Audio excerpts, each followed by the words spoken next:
Hello students, स्वागत है बेटा आपका एनसीईआरटी इन्फोबाइट्स के नेक्स्ट वीडियो सेक्शन में।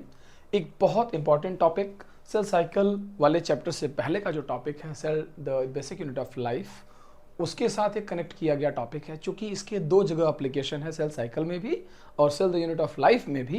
बिकॉज जब मैं सिलिया और फ्लैजेला की बात करता हूँ तो मैं दो इंपॉर्टेंट चीज़ें समझाता हूँ।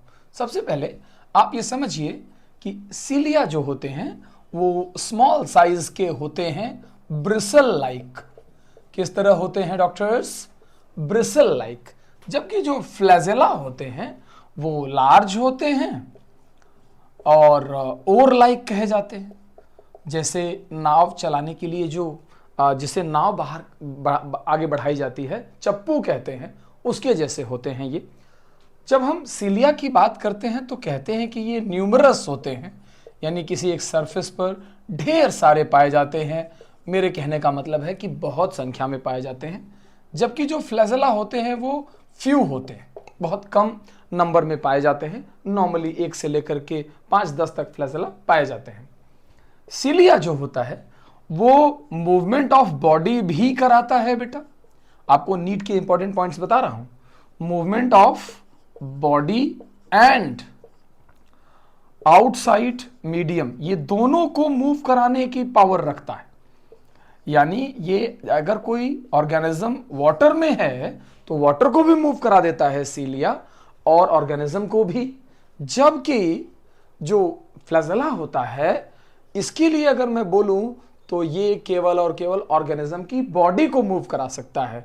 For movement of organisms only, what I have mentioned for you guys, movement of organisms only। तो शुरू में ऊपर के दो बातें डिफरेंस के तौर पर हैं, तीसरी बात भी कहीं ना कहीं पार्शियली डिफरेंस है, लेकिन सिमिलरिटीज क्या है? सिमिलरिटीज पर जब हम बात करते हैं तो हमें कहते हैं कि कलेक्टिवली हम यहां पर आपको एक डेवलपमेंटल चेंज बताते हैं। दोनों के अंदर हम ये बोलते हैं कि ये आउटग्रोथ ऑफ प्लाज्मा मेम्ब्रेन है। क्या है बेटा? आउटग्रोथ ऑफ प्लाज्मा मेम्ब्रेन है। दोनों की दोनों ही प्लाज्मा मेम्ब्रेन की आउटग्रोथ की तरह लिखी गई हैं। एक तो ये पॉइंट आपको जानने लायक है। दूसरा पॉइंट ये जानने लायक है कि both have covering of plasma membrane. इन दोनों के पास कवरिंग ऑफ प्लाज्मा मेम्ब्रेन है दोनों में। यह भी कहा जाता है कि दोनों के कोर पार्ट को, यानी जो प्लाज्मा मेम्ब्रेन के अंदर का पार्ट है, दोनों के कोर को एक्सोनीम कहा जाता है। एंड एक्सोनीम के अंदर जो स्ट्रक्चर होता है दैट इज 9+2। कैसा स्ट्रक्चर होता है बेटा? 9+2, यानी कि 9 पेरीफेरल डबलेट्स होते हैं, बाहर 9 पेरीफेरल डबलेट्स और 2 सेंट्रल डबलेट्स होते हैं। सेंट्रल डबलेट्स होते हैं जो कि बाहर से कनेक्टेड हैं।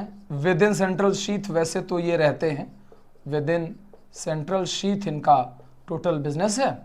ये सेंट्रल शीथ के अंदर रहते हैं और वहां से ये निकल कर बाहर रेडियल स्पोक्स के थ्रू उन पेरिफेरल डबलेट से कनेक्टेड रहते हैं। कुल मिलाकर के एक्सोनीम बहुत कॉम्प्लिकेटेड स्ट्रक्चर है और इस तरीके से हम इस पर बात करते हैं कि कैसे बना होता है। एक और कॉमन बात बड़ी important, base of both cilia and flagella, यानी दोनों के बेस पर बेटा, सिलिया एंड फ्लैजेला दोनों के ही बेस पर हैव सेंट्रियोल लाइक स्ट्रक्चर। दोनों की ही आउटग्रोथ जो है वो सेंट्रियोल लाइक स्ट्रक्चर से है। चूंकि सेंट्रियोल लाइक स्ट्रक्चर से है, उस सेंट्रियोल लाइक स्ट्रक्चर को हम बेसल बॉडी कहते हैं। यानी दोनों ही कहां से निकल कर आए हैं? बेसल बॉडी से निकल कर आए हैं। एक्सोनीम के बारे में थोड़ा सा आपको आइडिया और देना चाहूंगा। फिलहाल जो सबसे इंपॉर्टेंट नीट की बातें हैं वो सुनो। पहले मैंने 3 डिफरेंसेस बता दिए, ये छोटे होते हैं, ये बड़े होते हैं, ये ज़्यादा मात्रा में संख्या में होते हैं, ये बहुत कम होते हैं। ये बॉडी और आउटसाइड मीडियम दोनों को मूव करा सकते हैं, जबकि ये केवल ऑर्गेनिजम्स को मूव कराते हैं। इसके बाद इनके अंदर हमने 4 सिमिलरिटीज़ भी बताई। दोनों ही आउटग्रोथ ऑफ प्लाज्मा मेम्ब्रेन है, कवर्ड बाय प्लाज्मा मेम्ब्रेन है। दोनों के एक्सोनियम 9+2 पेरिफेरल डबलेट से बने हुए हैं और दोनों ही बेसल बॉडी यानी सिलिया और फ्लैजेला दोनों ही एक ऐसी चीज से ओरिजिनेट हुए हैं जहां पर आपको सेंट्रियोल जरूर मिलेगा।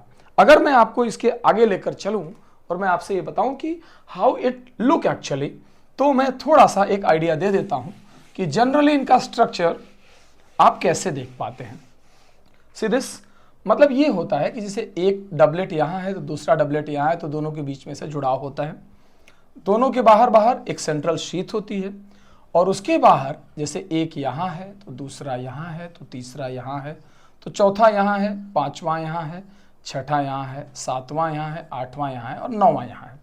सबके पास डबलेट होते हैं। इस तरीके से दो दो देख लो सब। ये आपस में इंटर डबलेट ब्रिजेस से जुड़े होते हैं बेटा,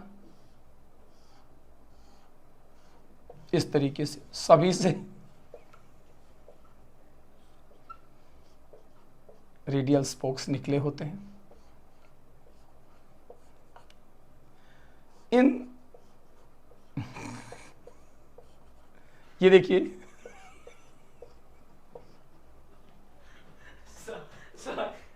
ठीक है बेटा, ऐसे ही सभी के बाहर तीन तीन और अंदर दो दो ये स्पेशल स्ट्रक्चर्स हैं। इन्हीं का काम है एटीपीएज एक्टिविटी करना और इसको मूव कराना। ये रेडियल स्पोक्स हैं और सबसे बाहर इसी के एक प्लाज्मा मेम्ब्रेन इस तरीके से रहती है, यानी ये उसके पूरे एक्सोनीम का स्ट्रक्चर है। This is plasma membrane, these are peripheral doublets, आप इन्हें देख सकते हैं।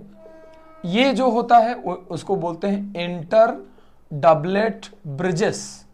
ये क्या है? Inter doublet bridges. ये है सेंट्रल डबलेट, सेंट्रल डबलेट्स हैं बेटा। और इस स्ट्रक्चर को जो ब्रैकेट की तरह दिख रहा है, this is called as central sheath. यानी आप ये जानकर चलिए कि ये उसके एक्सोनीम का स्ट्रक्चर है पूरा। और अगर कोई आपसे कलेक्टिवली पूछे कि टोटल कितने फाइबर वर्किंग हैं, तो आप बोलेंगे 20। कैसे? 9 इंटू 2 18 और प्लस सेंटर में 2 भी हैं कि नहीं। सो टोटल मिलाकर कितने हुए? 20 microfibrils running parallel to each other to make a flagella और सेलिया।